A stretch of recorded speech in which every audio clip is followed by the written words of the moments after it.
Ketua Umum Partai Golkar Airlangga Hartarto menyatakan tidak ada gerakan pemakzulan atau impeachment Presiden Joko Widodo di Dewan Perwakilan Rakyat.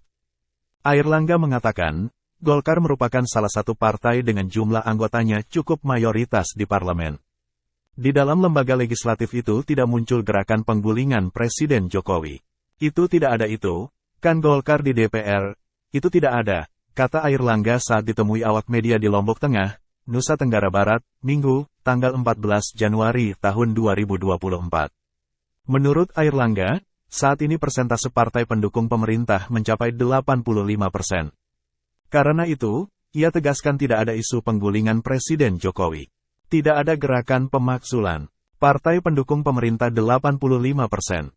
Jadi itu saya tegaskan, tutur Airlangga.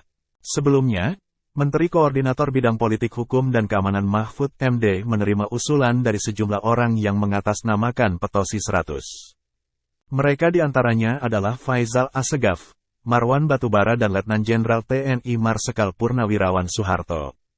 Kelompok ini mengadukan dugaan kecurangan dalam pemilu 2024 kepada Mahfud MD hingga usulan menggulingkan Jokowi. Ada 22 orang mereka menyampaikan, tidak percaya, pemilu ini berjalan curang. Oleh sebab itu nampaknya sudah berjalan kecurangan-kecurangan. Sehingga mereka minta ke Menko Polhukam untuk melakukan tindakan, melalui Des Pemilu yang ada, kata Mahfud ditemui di kantor Kemenko Polhukam, Jakarta, Selasa, tanggal 9 Januari tahun 2024. Proses pemakzulan berdasarkan pasal 7 BUUD 1945. Usul pemberhentian Presiden dapat diajukan oleh Dewan Perwakilan Rakyat kepada Majelis Permusyawaratan Perwakilan hanya dengan terlebih dahulu mengajukan permintaan kepada Mahkamah Konstitusi untuk memeriksa, mengadili, dan memutus pendapat DPR bahwa Presiden dan atau Wakil Presiden telah melakukan pelanggaran hukum. Menurut pasal 7 AUUD 1945, pemakzulan Presiden dapat terjadi apabila Presiden dan atau Wakil Presiden terbukti melakukan pengkhianatan terhadap negara, seperti korupsi, penyuapan, tindak pidana berat, atau perbuatan tercela. Pengajuan permintaan DPR kepada Mahkamah Konstitusi hanya dapat dilakukan dengan dukungan sekurang-kurangnya 2/3 dari jumlah anggota DPR yang hadir dalam sidang paripurna yang dihadiri oleh sekurang-kurangnya 2/3 dari jumlah anggota DPR.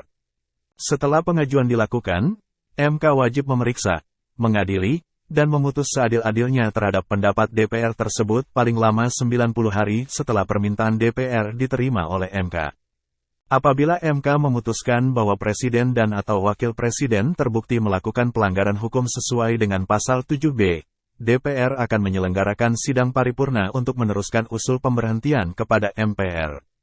Setelah itu, MPR wajib melaksanakan sidang untuk memutuskan usul DPR paling lambat 30 hari sejak MPR menerima usul tersebut.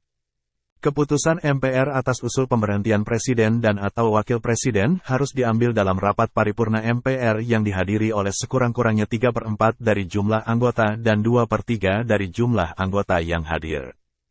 Download Tribun X sekarang, menghadirkan lokal menjadi Indonesia.